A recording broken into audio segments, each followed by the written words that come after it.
Greetings, fellow armchair Imagineers. Tiki here. And BlueDragonFive. And SandyClaws. And Jacob Wile, too. And tonight, we're talking Mr. Banks. All right, folks. So we've done quite a few things on Fantasia Month this month. We've talked about the original 2 Fantasia films. We've talked about some Fantasia segments and a hypothetical Fantasia that could have been, animated shorts that fit the Fantasia mold. And we even talked about a crappy Nicolas Cage movie that was spun off of the Fantasia segment. Well, at least half of us did that. But we've reconvened. It wasn't crappy. All 4 of us have reconvened tonight, and we're on a mission. We're here to craft the elusive, the holy grail of Disney sequels, Fantasia 3000. All right, guys, so you see we have a poster lined up for you guys to give us a tease of the night to come. Our evening is going to be hosted by Michael Giacchino in the Walt Disney Concert Hall. That's what it is, right, Jake? Right, Dragon? Yes. Yes. The Walt Disney Concert Hall. All right, just making sure. So that's the framing device. It'll be Michael Giacchino just being like, let me tell you about music. Let me tell you about art. Let me tell you about animation. Let me tell you about it all, and let me tell you about how it blends it together. I don't know. He won't be saying "let me tell you" so much, but you get the picture. Oh boy! So of course we've got 8 segments. This is actually kind of a first for our pitches because this is the first time I believe that 4 of us have worked together on one movie pitch. So we worked together not only in selecting the music and the shorts to go along with them, but also selecting the order in which the shorts would blend together to create the ultimate Fantasia experience. And there's no repeats here, folks. There's no recycling the Sorcerer's Apprentice. This is 8 all-new Fantasia sequences mixed with 8 brand new classical musical selections. So let's get things started. On the abstract opening side of things, we have the Aquarium. Sandy, you want to take us through this one?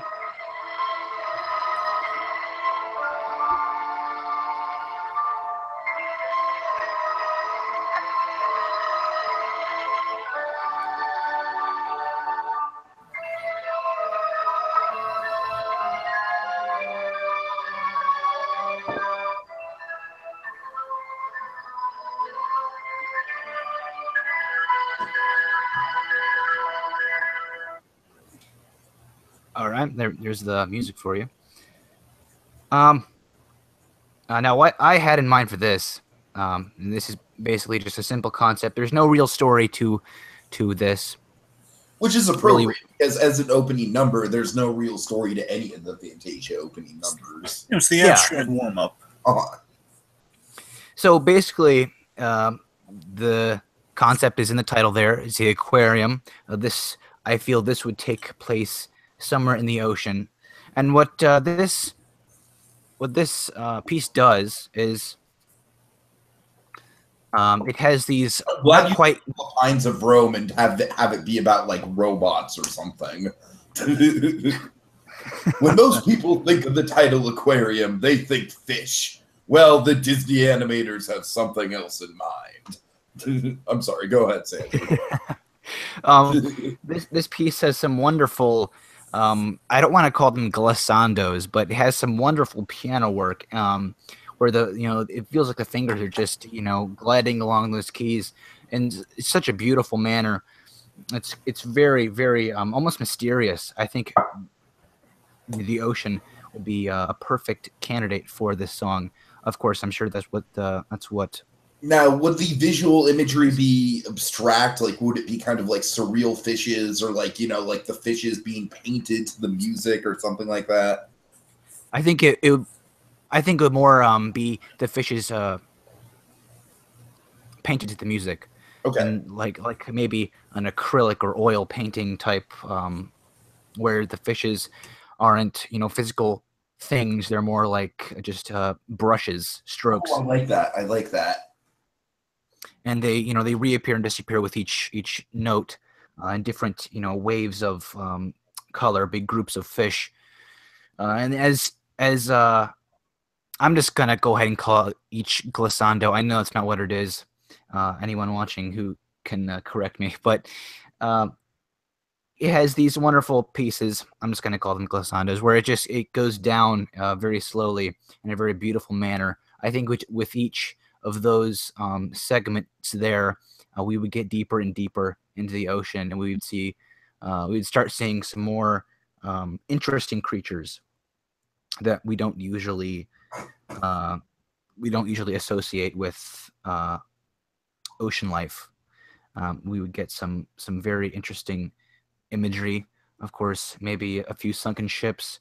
We get some wonderful bubbles, like again with like the fish, some pastel or acrylic painted bubbles could look very nice.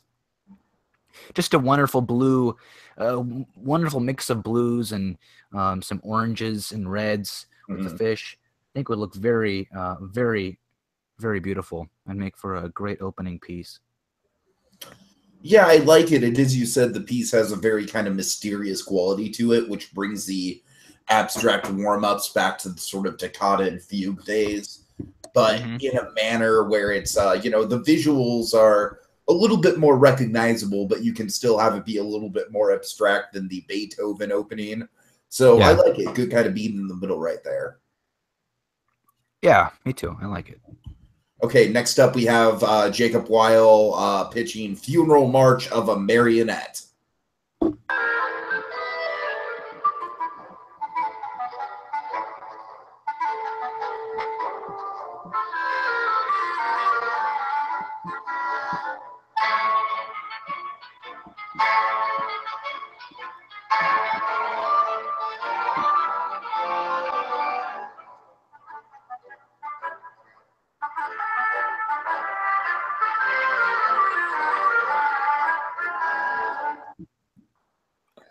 Right, take it away, Jacob. All right, so this one actually took me a while to formulate, surprisingly enough, more than my other one. Like for a while, it was like originally started as like this somber circus, like this circus act that exploded into whimsical.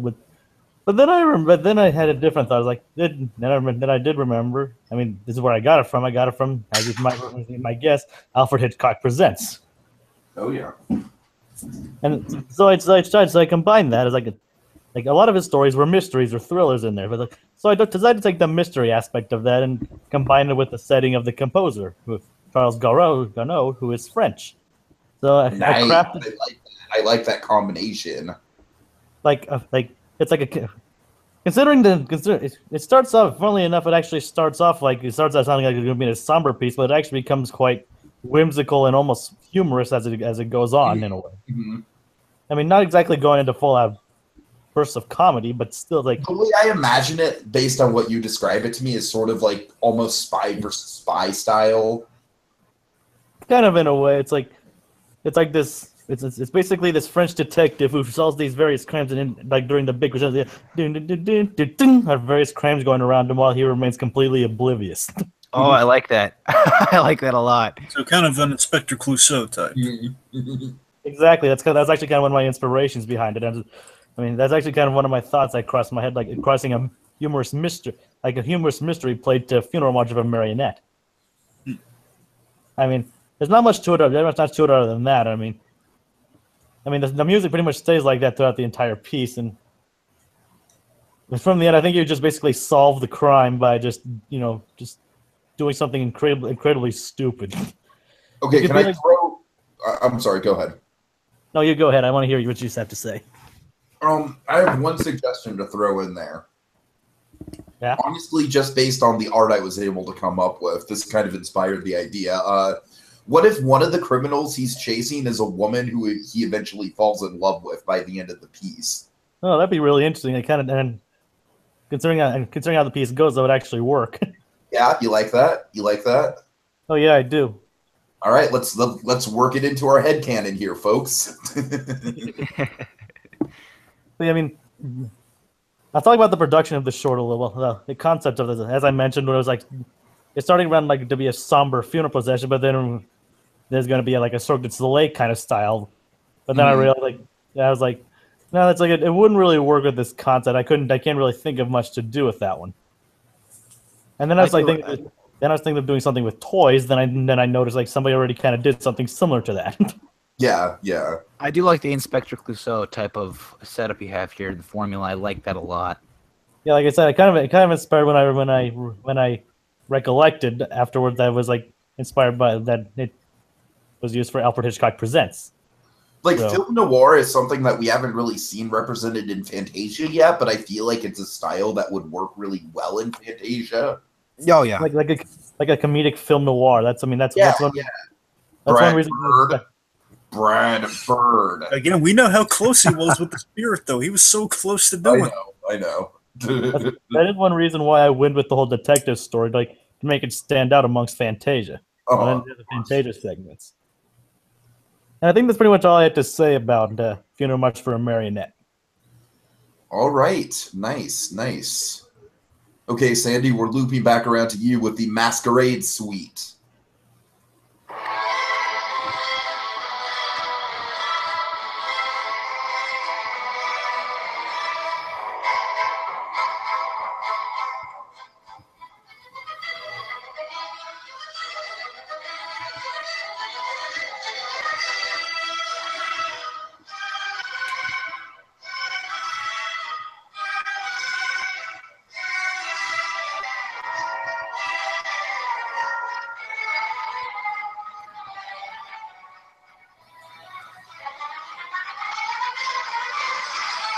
all right, there we go.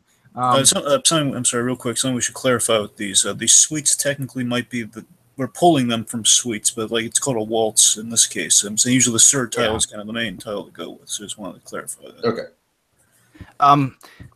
Now, my original idea for this was much like Jacob's, which I'm glad I didn't go with that idea now because, for obvious reasons, of course, it was that the whole detective setup. I was listening to this a little bit earlier, and I realized, this doesn't fit as well with the detective concept I was originally going to go with. So I thought, what about a circus? And I heard Jacob mention a circus earlier. I thought, I hope he doesn't choose that. That's not the one he goes with. But basically, what this is doesn't have a story, but it's just really bizarre. Pink Elephants meets Clown Dream from Tim Burton's Pee-wee's Big Adventure, where it's basically this whole circus act featuring a bunch of clowns under this big circus tent, and it just features a whole bunch of much like the first one, the Aquarium suite that I had, much like the fish in that piece, the dissolving and reappearing fish with the paint and the different textures and all that different kind of stuff. I think it'd work well for this as well. Maybe not as much, just because these are, I guess my idea is for these clowns to appear a little bit more physical. Yeah. But lots of colors. It's almost like a clown waltz. Yeah, it's a kind of like a clown waltz. There are different movements tying in with the timpani and the beats of the song. But again, these are clowns, so there'd be lots of color, lots of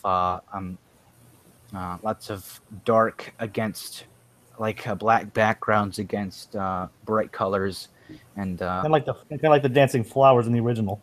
Yeah, or Pink Elephant, the Pink Elephant sequence in Dumbo. Lots of freaky clown faces, not intentionally freaky, just a bit of underlining intensity within this. Yeah, I could see that, sort of like old school, Ringling Brothers style clowns. Yeah, exactly. That's exactly what it's like. Or Red Pixar's Short Red's Dream, clowns like that, where it's not intentionally freaky, but it's just. Oh yes, Lumpy the Clown. That was his name. It was Lumpy the Clown. I could feel like there's an underlying sense of unnerve based on the clowns, which is cool because I think Fantasia shorts should be a little unnerving sometimes. Yeah, the Yeah, truly unnerving thing about a clown is from a distance they're funny, but up close, you see the wrinkles and you see the frowns on top with the happy makeup on top. Yeah, and I think if this ever were to be done, I would love it. I would love for this to be done in stop motion because you could add a lot of really, I guess, distorted animation. Now, that's interesting that you mentioned that because That would be a first. Yeah, it would be a first for Fantasia for sure. But Fantasia is all about pushing the boundaries, so I definitely think it fit. We had flying CG whales. We can do anything. Man. Come on, if they could do flying CG whales to get away with it, then Yeah, just a bunch of really creepy clowns on unicycles and swinging from tight stop ropes. motion would make the movements and the dance and all that all the creepier. We incinerated Exactly. an evil Jack in the Box. Yeah, we could do that. We could have it start out really, really happy, and then could have this dark section in the middle where everything goes to flame. Basically, a clown he accidentally murders the other one. He's laughing hysterically, set to all this kind of this intense music going on. Yeah, that's basically what this whole idea is. I'm really into it. Nice. I like it. Okay, next up we have Dragon with the Dance of Nights.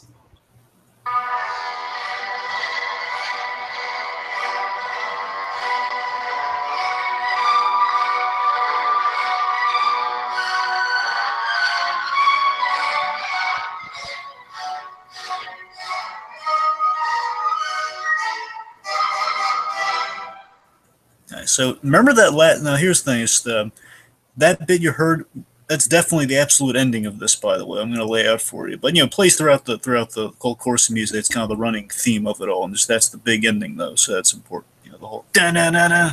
Mm-hmm.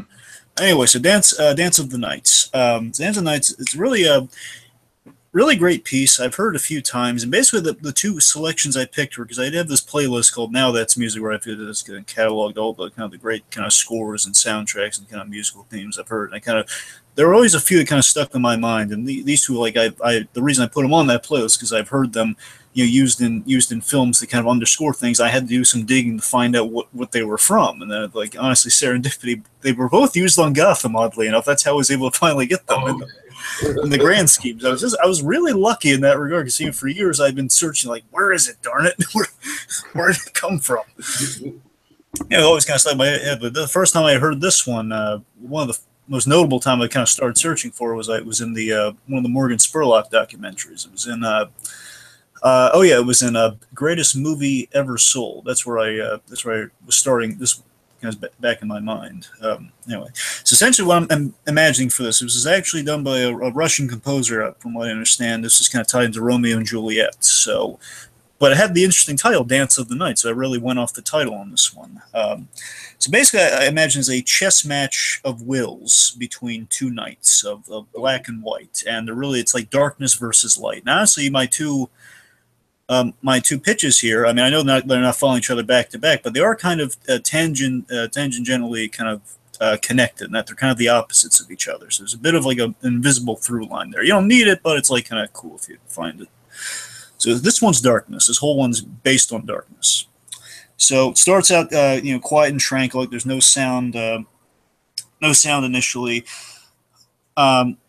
We see the white knight, basically our white knight. Importantly, with our knights, we don't see their faces at all. They are what they are wearing. One's one's light, and the other one is darkness. Darkness being the antagonist. This one has a very it's kind of Sleepy Hollow meets Night on Bald Mountain. That's kind of what this is. Oh wow, okay.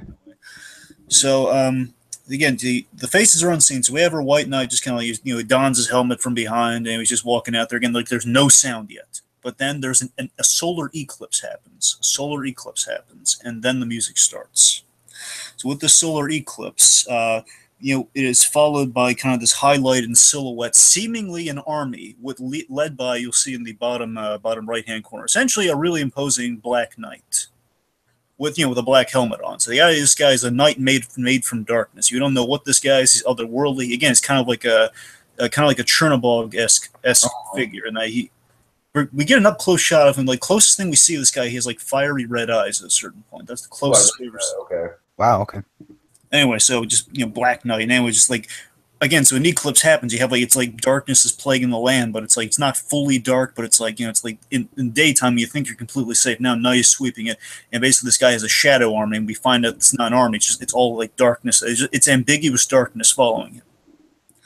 So the idea is this guy's kind of leading an assault. He's just moving forward to a castle where our White Knight is guarding. And, basically as the music's starting, again, it's basically that theme that you heard played a couple times. We have like a little respite in between them. So that little respite is also you have kind of like a build going on as that big, dun, dun, dun, dun, dun. And the idea is that this Black Knight is marching to that tune. It's like he's the unstoppable force marching closer and closer to the castle. So, Interesting. So let's see. So,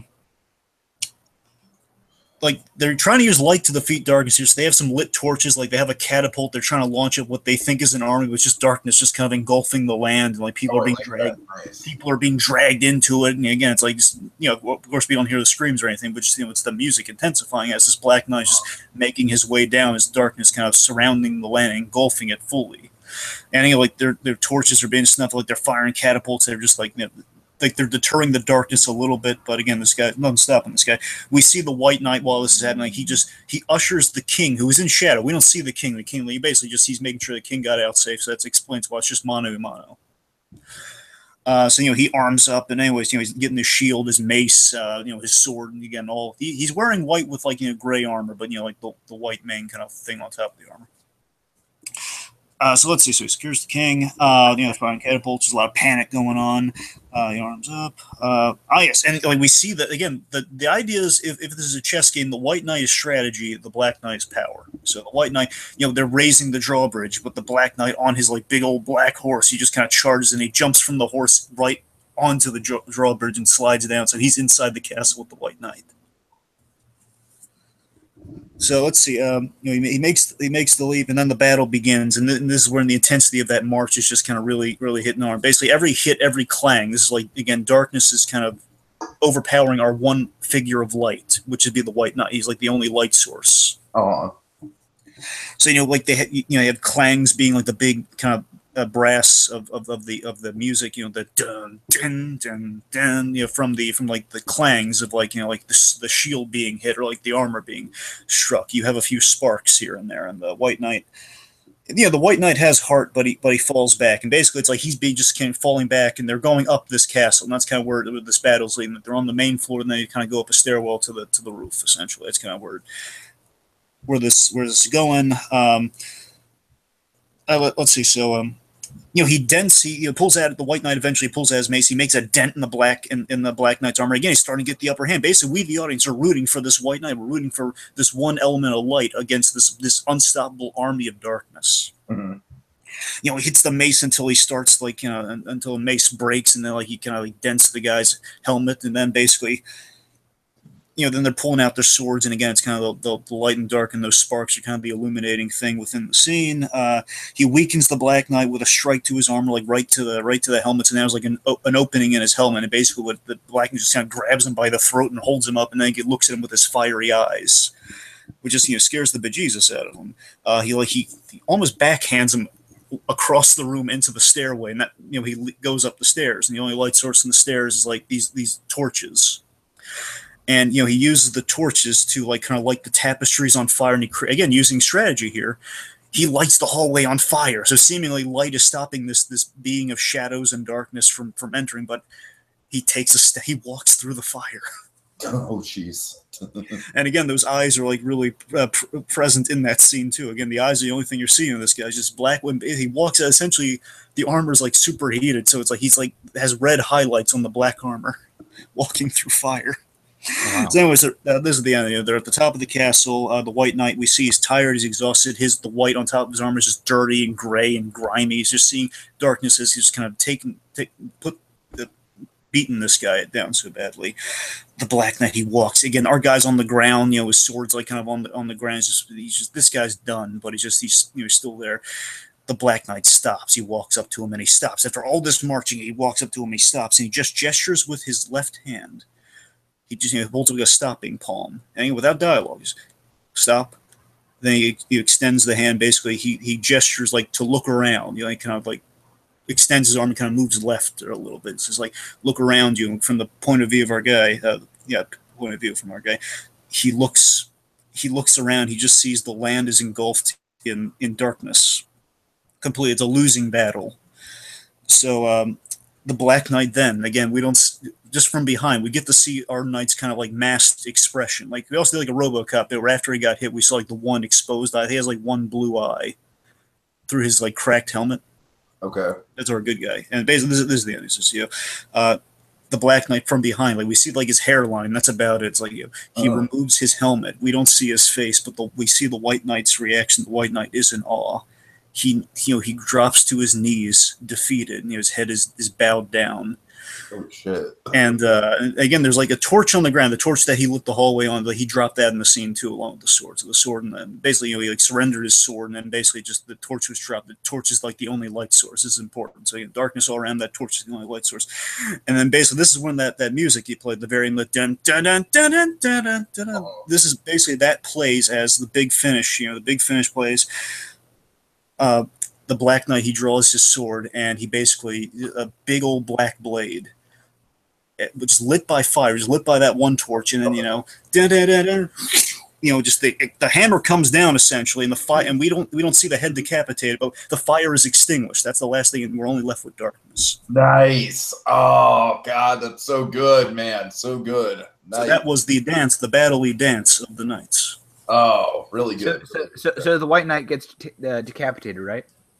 Yeah, I mean, just darkness defeated. He was outnumbered. He put up a great fight. He was smart, but it wasn't enough to go against the power of this thing. Wow. Oh, darkness overcame him. Okay, on a lighter note, next up we have Baby Elephant Walk. Some of this was unintentional. We tried to have a juxtaposition there. Exactly. It's the spring showers moment of this movie.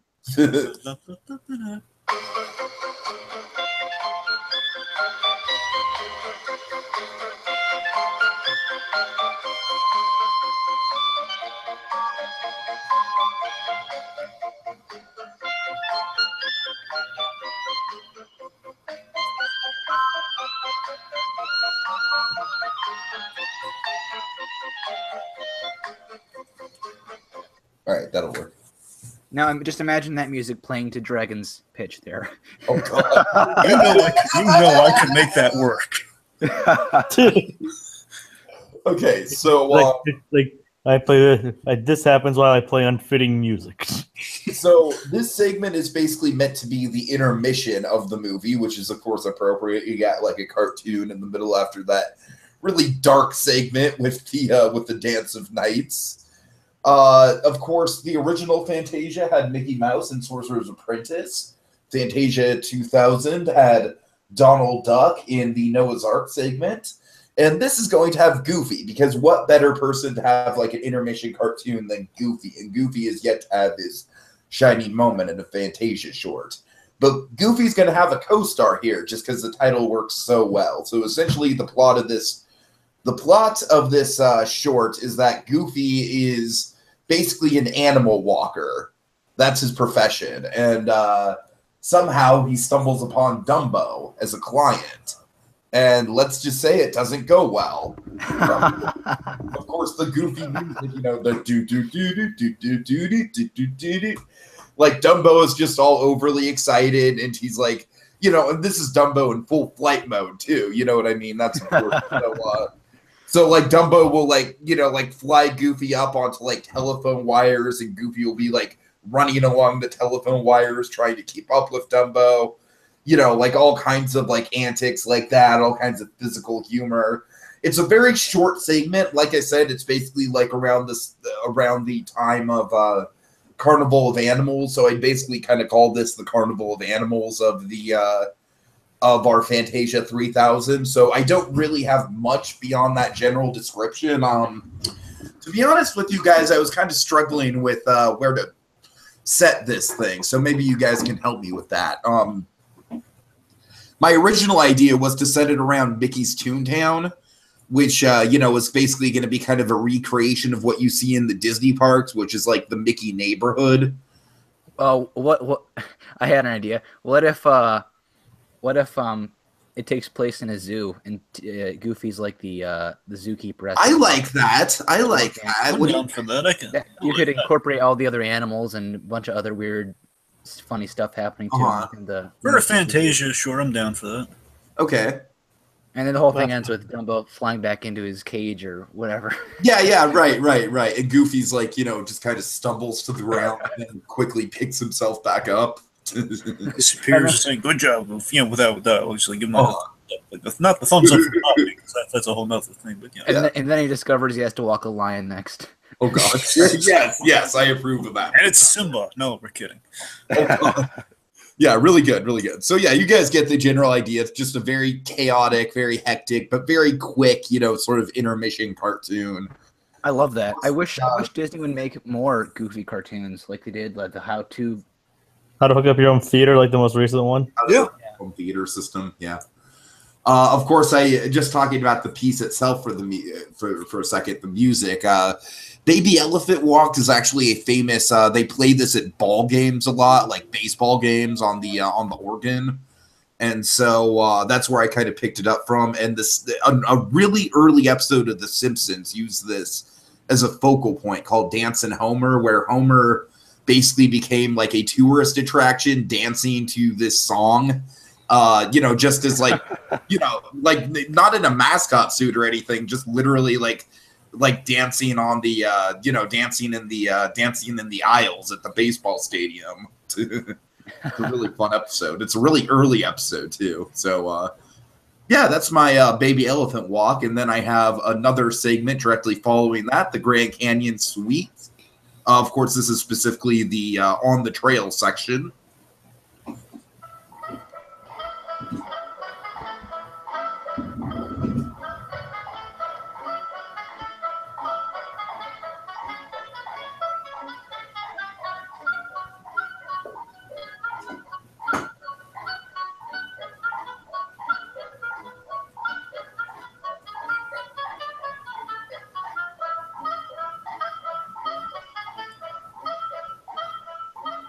That's basically just what it is. Yeah. What's cool about this one is that everyone's going to know this one because, of course, they hear it every year with Christmas Story. Well, yeah, that, and of course, Disneyland fans are going to recognize it from the Disneyland Railroad.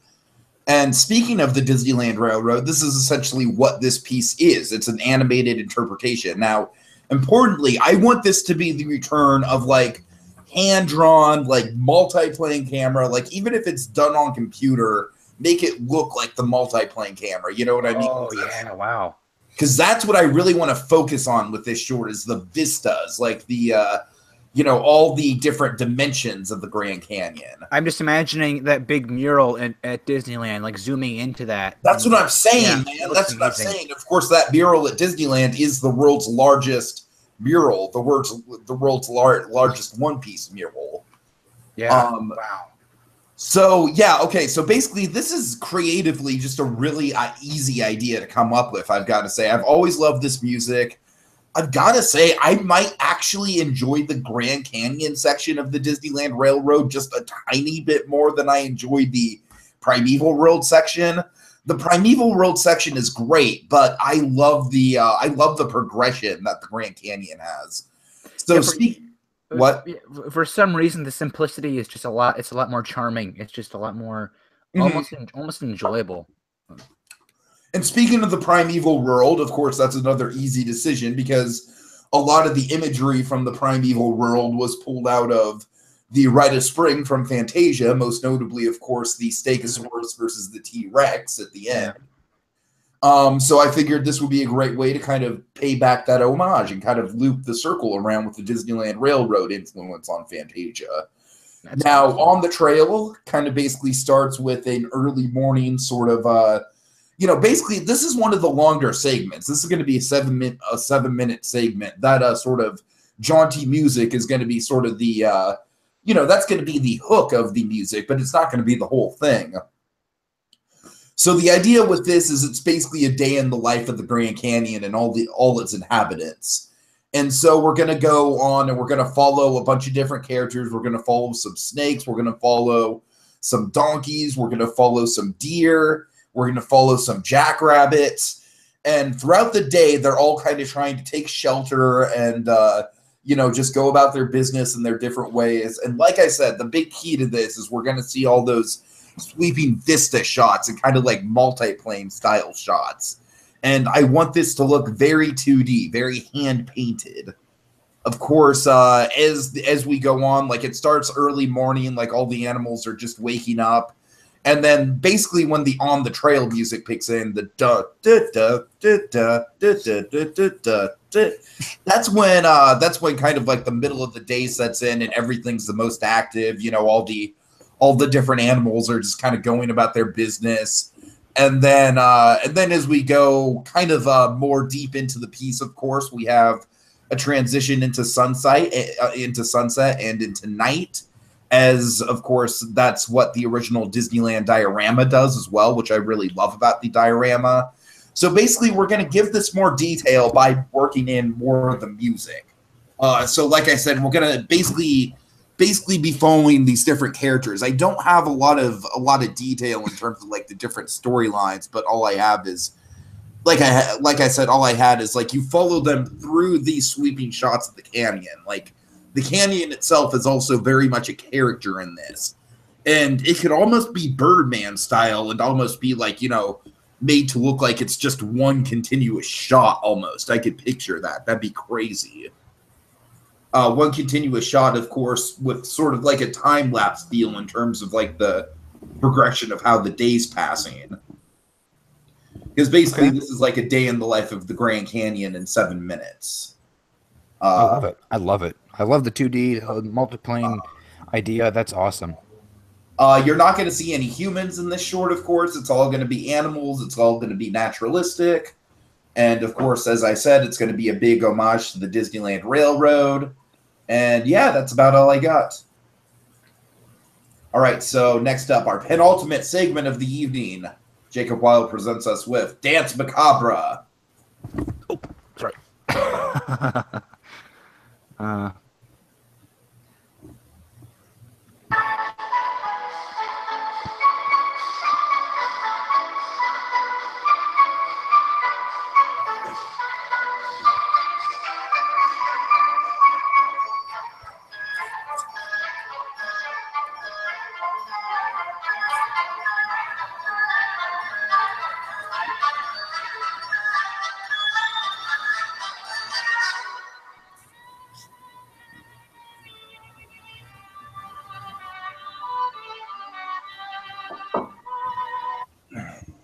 All right.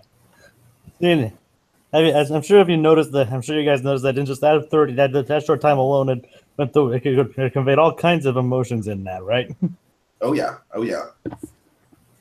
All right, the original intention of Danse Macabre was to tell the story of death itself, like summoning skeletons and dancing with them, or something along those lines.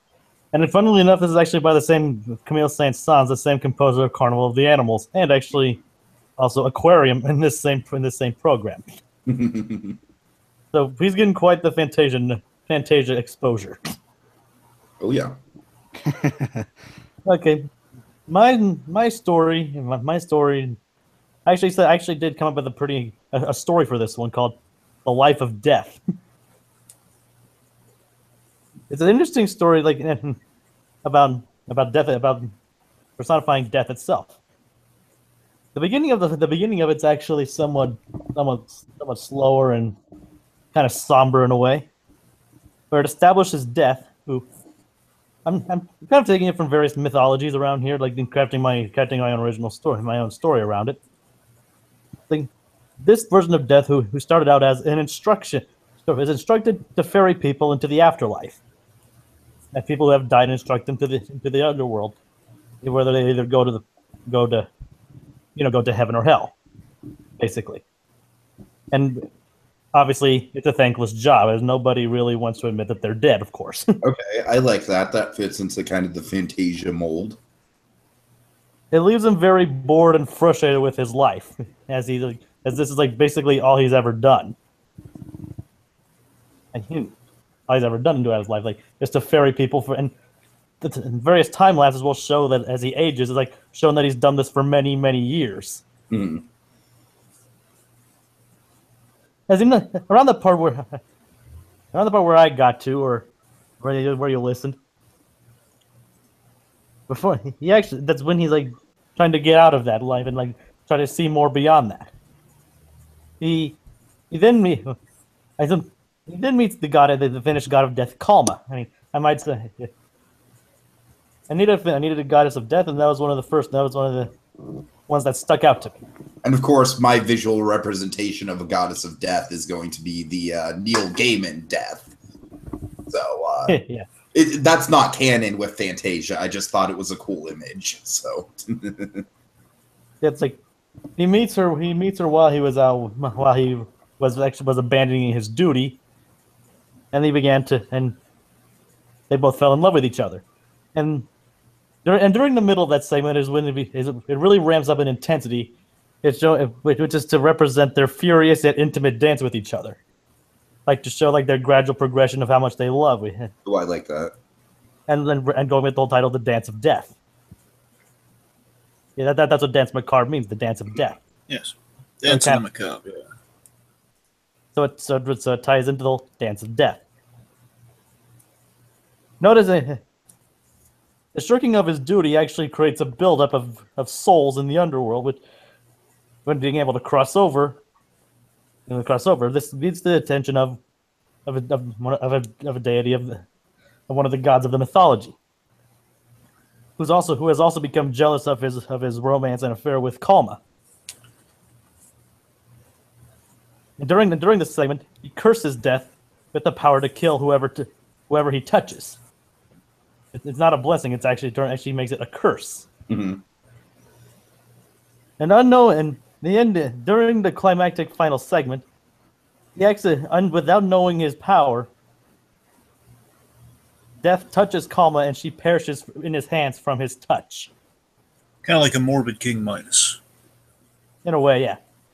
If you listen to the last 30 seconds, it's an extremely somber and sad piece. And in the last 30 seconds, we see the effect that Kalma's death and all this culmination had on him, as he becomes the Grim Reaper of legend. Nice. I like that. And that concludes Danse Macabre. All right. Well, Dragon, I hope your finale's a pick-me-up. Kind of, maybe. Well, it's dramatic. All right, so let's get to Lacrimosa, the finale of the evening.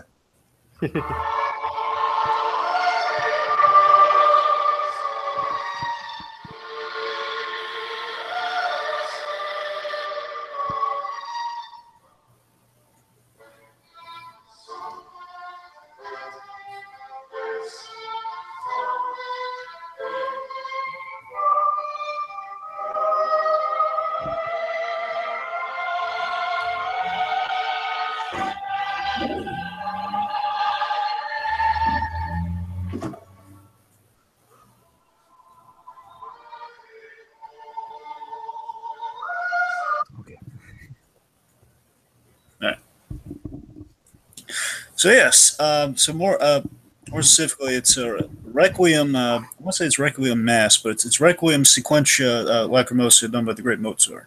Oh yeah. First time, honestly, the first time it's really kind of stuck with me. I mean, the reason it was kind of on my mind was ever since I got the Freakazoid DVD, they had a bonus feature where they did this hilarious. It's on season 2, probably my favorite season of Freakazoid. And they're both good, but season 2, I don't know. I think 2 is more so. The point is, there's a documentary about the making of Freakazoid, and they started off all dramatic and stuff because remember the ending of Freakazoid was an Amadeus parody. It was called Normadeus, for Norm Abram, the carpenter. And basically, it opened with a different piece of Mozart music, if I'm right, from Amadeus. Anyway, regardless, they opened it with another piece of Mozart music, which was exactly this. And they says, and Joe Leahy, the narrator, Freeze, was making it sound so grand and like, oh my god, it's like, basically as if they made something made like an angelic version of Batman made it serious. That's kind of how they. they sold it anyway. Oh, it was hilarious, and they kind of changed it. This is wait a minute, no, it's a little too I'm the network censor, and that's too sad. Change it, and then they changed it all happy-go-lucky. It was really funny. Point is, it's always kind of stuck in my mind. And again, years later, it's always been haunted, but I've been trying to find. And eventually, on Gotham, the whole Azrael thing, when Azrael dons his blade, they play this music. I remember telling Tiki, "Oh my God, I know this music. It's right. Yeah, I've been hunting this music ever since I got that DVD." And anyway, so this one always stuck with me. I knew if I was going to take them, I kind of took on the dramatic Fantasia ones of this kind of this grand pitch here. So those are the two instantly I knew I was going to go with if I was going to do the dramatic portions. So if the other one I did was darkness, this one is light. This is light. This is the Ave Maria of. All right, I like that. So it's uplifting in a way. Yeah, that's the thing. It's dramatic, but it's intended to be uplifting. But there's a lot of it's kind of like a slow build from darkness to light. It's kind of dramatic. It's dramatic light. Okay. So anyway, so speaking of which, again, it's transcendental. It's very lightly connected, but if not, just kind of to fun as is. So basically, we start this off. And I actually made this kind of correlate with the actual translation of the opera music. Of the choir. The choir sang. The choir essentially, this song, the lyrics of this song translate to. I'm paraphrasing. Is this is a sad day. A man is judged by God. And he's begging for salvation. Essentially, that's kind of what it translates to, and I kind of took that as inspiration a bit here. And the image I'm going with, by the way, is the bottom right corner. It's the wide one, the one with the snow. That's essentially what this one is. So we start from darkness, and basically it's kind of we have like we have a man in black. A man just kind of wearing kind of warm, black. Essentially, what the guy's wearing here is kind of wearing long, kind of black, warm clothing because it's really cold out. And he has a beard, so we obscure this guy as much as we can, except for like a little window to the soul being the eyes. Like the eyes are kind of the only flesh we see on this guy. The rest of it, he's just kind of he's in darkness. Because he's kind of bearing a lot of grief and darkness on him. Surrounded by all this white, as in it's blizzarding, it's snowing, there's all cold, unforgiving ice and cold around him. So we start from darkness, and basically he's in a cellar. So again, a lot of this is like to interpret here, it's kind of a Rorschach painting in a way. Nice. So it's kind of for the audience to interpret what the deal with this is, because basically he comes out of the cellar. Like, was he in the cellar for a reason? Is he responsible for what we're about to see, or no? Is he a bad guy? Is he just like a poor Joe who's like the last survivor? Because when he basically emerges, we see a village. Essentially, it looks like that scene from Mulan. A girl, we're fighting. That's kind of what the village looks like. It's like it's in tatters. Like, we see like a big battle has gone on here. Like it's destruction. Like we're not seeing corpses necessarily, but there's suggestion of corpses. We have like there's no extraneous blood, but like you have just enough. Like there's like little droplets of blood. In the snow. You have they're arrowheads, and on the arrowheads at the end of them are like little divots of blood in the snow. So there's like enough suggestion if something really bad has happened. There's gunpowder and ash all around them. So so this man emerges from the cellar. He's alone. He's in this cold again. It's like the whole thing's ecstatic-y because all this snow is kind of falling around him. And basically, as that music plays, and it kind of plays it plays on a loop kind of. It's kind of as music usually goes. He goes through the snow-covered, decimated village, with ash, gunpowder, and destroyed property. It's like he's the only survivor walking in this ominous snowfall, this cold, unforgiving snowfall. He is horrified. We see the reaction on the guy's face. He is horrified by the discovery, just the damage that has been done here as he walks past, like a church. He walks by like an empty church. He walks by like a library. He just walks by just kind of the whole like a bakery, stuff like that. And it's like an empty, broken church. He walks by again, hence kind of the opera. But it's the choir of it all. And I'm trying to paint a picture of it. There's some beauty in this destruction. That it's completely evacuated, it seems. But it's kind of this snow everywhere, and like the doors are open, kind of letting nature in a way. It's kind of again, it's kind of beauty in the destruction. He walks past the church. He walks past the cemetery. And again, this is the sparing use of blood here, basically. He walks past the cemetery, and the tombstones are stained with blood. Not covered in blood, but stained by blood. As his walk goes on, he walks before he discovers a child's hand in the snow. he runs to it, and as Ignore says, the dramatic music's playing. He runs to it, he's digging, and we see a bit of John Carter influence here. He's kind of, we intercut a lot here, basically, where he's digging in the snow. We don't see the gruesome thing. We get like a few really quick shots of it.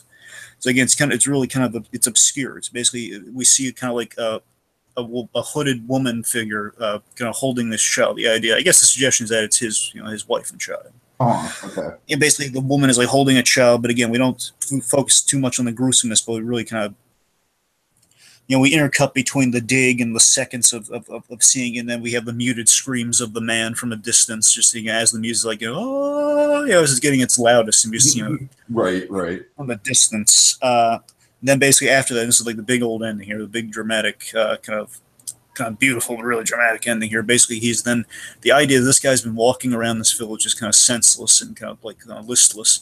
He's been walking until his he has no shoes anymore. It's basically we see bloody footprints.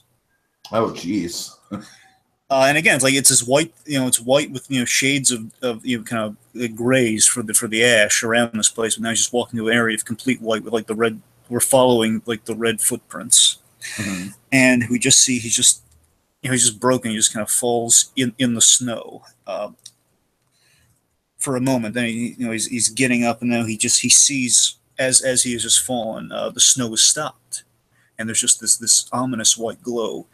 He gets up, he almost like crawls his way up, and he just sees this warm, white, forgiving glow. And again, there's like no snowfall. Now it's still all white. It looks almost identical, but it's just not. It's not cold. Like it's almost comforting. He looks forward. And we almost don't see, because we see nothing, but he's seeing something beyond what we're seeing with this like the heat of this warm glow. And he looks up, and we just see he sheds a tear, and then he drops to his knees. Oh man. And he kind of raises his arms, or he kind of makes a prayer stance or something. And basically he is just, the light bombards him. And basically like we have like an angle here as like, again, the operatic nature is kind of kicking in here at the very end. And the idea he disappeared into the light. It's kind of a triumphant final note that, he was kind of forgiven, or like he was had mercy taken upon him. The point is, or he was punished. It's unclear. So it's like the white kind of whisked him away. Like the last thing we saw of this guy was the fleshy part of the eyes, just only his eyes, and then there was like a big glare, so he's gone. And we just see white. It's kind of like a rabbit in the snowstorm effect from with the Kingpin here. Is again now there's God. Are we seeing something, or is it not anything? Oh, really good, Dragon. Really good. I like the as you said, I like the kind of the Rorschach of it all with that one. It's like there's a lot of different interpretations you could make out of what you just laid out, and all of them could probably be correct. And you see, just judging and kind of looking at it compared to the other Fantasia finales, the other Fantasia finales, you have, of course, you have the Ave Maria of it all there, but it's I'm trying to think. I had an analogy for this. You have the Ave Maria of it all, and then you have they're about. They bring you a sense of. It's always kind of about bringing you a sense of comfort after great darkness has transpired. It's always kind of like rebuilding. But this one, I wanted to give finale. I wanted to give it like an ending. Like this is the end.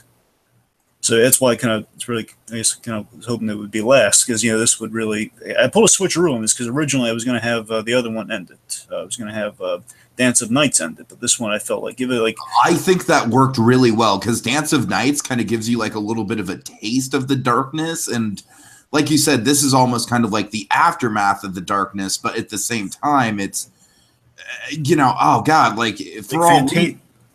Like, Dragon, for all we know, this guy that we're following in this story could be the Black Knight from Dance of Nights. Exactly. He was the survivor. We don't know what happened. It could be like the knight out of the armor. From the, from the chaos that he caused. Yeah. I mean, again, like the first, like Fantasia 1 is, again, that's comfort. And then 2000 is like, it's a new beginning because, we can rebuild from this. And this one's just, this is the end. Mm-hmm. Really good stuff. Okay, so any final thoughts on all this, you guys? None from me. Everything worked out well. Yeah, I'm really satisfied with this whole thing. I think we got a lot of good ideas out there. We got, I'd say this is very much kind of more in line with the original Fantasia than 2000, because I feel like a lot more of these pieces are darker and more somber, which I think is kind of a good thing. Like, it's more artistic. Like, this probably wouldn't be as watchable as 2000 was, but I think it'd be more on the artistic side of things, like the original Fantasy. I hope it'd have a runtime like 2000. That's what I think. I think we have a pretty short kind of lineup with these, though. You know, it's funny. We mentioned this when we talked about 2000, but I'm kind of like in the middle when it comes to the run times. I like a good hour and a half. But, all right. Dragon, any final thoughts on your end? I'm proud of the ones I came up with. I think we got some. I think we had a really strong selection. We could have had more, of course, but we had a really solid selection. I think we encompassed a lot of genres. We had a cartoon. We had kind of like a comedic film noir. We had a dramatic tale about death. We had some abstract stuff from Sandy. Dragon, you came up with some really compelling pieces that sort of mirrored each other very well. We should be proud, guys. We should be proud. I think this is a really good pitch. I'd say this is actually one of my favorite pitch podcasts that we've ever done, just because it was such a group effort. The Avengers of the Pitch podcast. Exactly. All right, folks. Well, thank you so much for sticking it through with Fantasia Month. And Sandy, you want to play a little Baby Elephant Walk to end us out on? Sure. Go ahead. Pull back up here. Don't mean to put you on the spot. Yeah.